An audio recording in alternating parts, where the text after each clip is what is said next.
Hey everybody, this is David Mars with Mars HVAC Services and Mars HVAC Art Design School. And today I'm working on a commercial project that's going to be located in Central Florida. It's kind of a small project. It's going to be pretty simple to do, but I'm just going to go through the process of finishing this one up. I've already set up my insulation values. I have already set up my scale on it.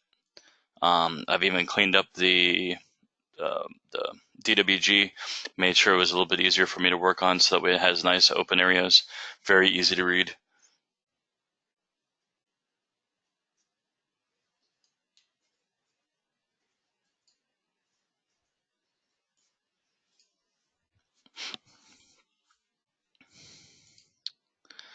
Alrighty, yeah, like this one right here, I believe it only has 4 offices and like a lobby area and some bathrooms, so it's not too bad. One thing I have noticed about Brightsoft since the last update I did, sometimes drawing the rooms is a little bit awkward compared to usual. I don't know if that's something mistake that they made or if there's changes that they're doing. Maybe it's user error. Don't know.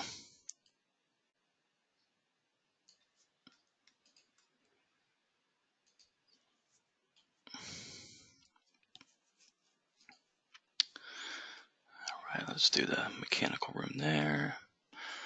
And the cool thing is, once you have it all scaled, you don't really have to stay within the boundaries of going from room to room to room. You can just jump around as you see fit and just get it done.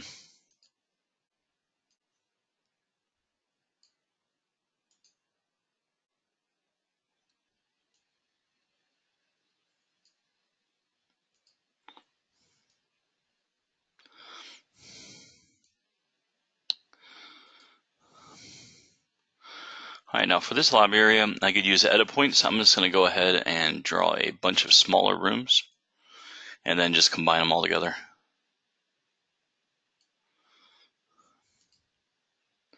For me, that's it just seems a lot simpler, a lot easier. Sometimes edit points can be a pain in the butt. All right, so let's go ahead and put the hallway in here. And this is pretty much done now at this point. It's an extremely simple building. The internal gains are going to be where the majority of your heat loss and heat gain is from, which primarily is heat gain in the building. But it's, of course, your heat loss would be the opening and closing of doors or windows or any such thing like that. And this one, we don't have any windows, but we do have 2 doors, actually 3 doors. One to a warehouse area, and then one to the front, and one also to the rear. So it's pretty simple, pretty self-explanatory. So from here, I'm going to go ahead and label these. They didn't really have a labeling of offices, so I'm just going to go over and call them Office 1.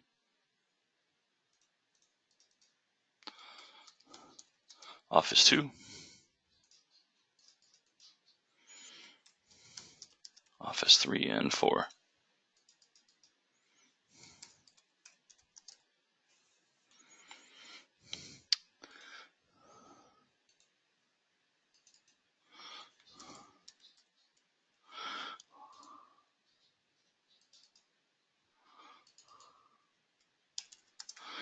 And that one I'll do restroom 1 and restroom 2. It doesn't designate between whether it's going to be a men's or women's room, so I'm not going to try and make any judgment of which one is which and then have it come back. And sometimes local jurisdictions will do that. If on the architecturals it shows that it's wrong, you have them flip-flopped, they can actually send that back to you and you have to rename it. I find it easier just to call it restroom 1, restroom 2. Simple.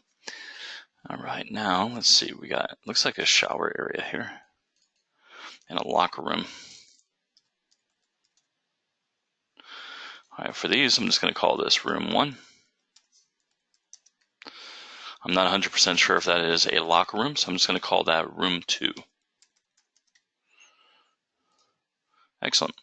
Now you can see we have that done. I'm going to go ahead and draw some doors in there. The door will be 3 feet.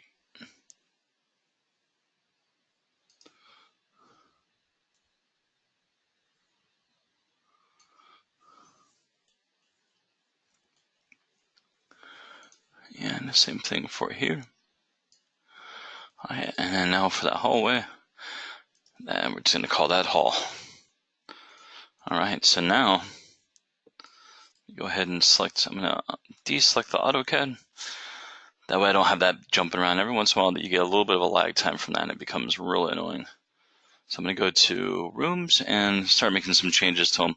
Like, so one of my times I must have saved over my template and changed it to the air with secondary hydronics. So I'm just going to go ahead and change that. I'm going to make sure all my other aspects are still good.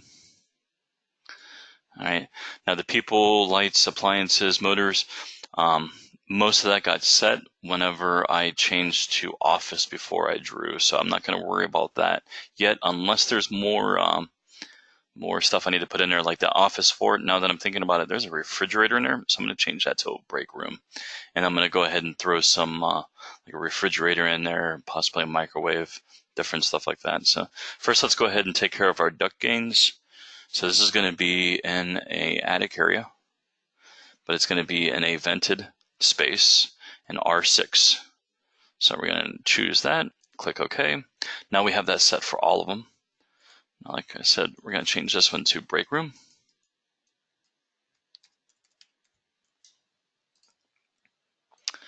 And now I'm going to throw some appliances in there.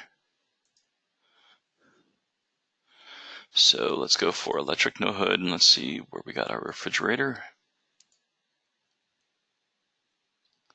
Reach in refrigerator. And I'm going to put our number at 1. And let's see if we got a microwave in here. Oh, we do have some vending machines.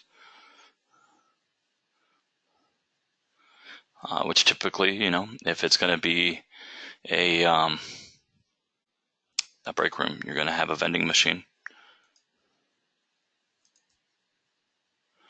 All right, there's our microwave oven. And let's go ahead and put one vending machine in here. And let's see, vending machines. Let's just go for, we're not going to do the food or snacks, but we're going to, or the food, sandwiches and all that, we're just going to do snacks.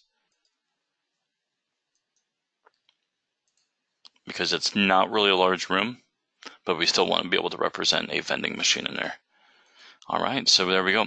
One thing I always tell people to stay away from is throwing way more extra load than what you need. Sometimes people will do that thinking they're covering themselves.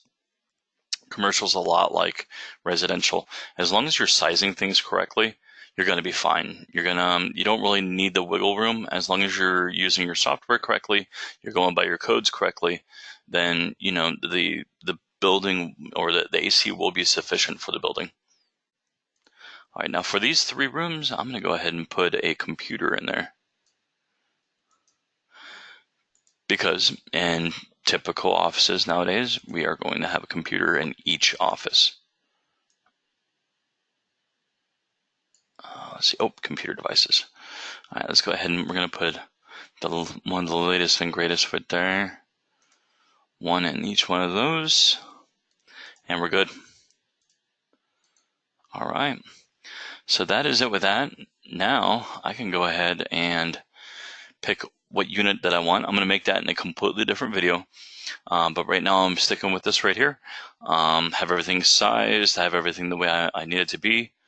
And pretty much that's the basics of drawing up a commercial structure. A very simple, light commercial structure. All right. Thank you all for watching.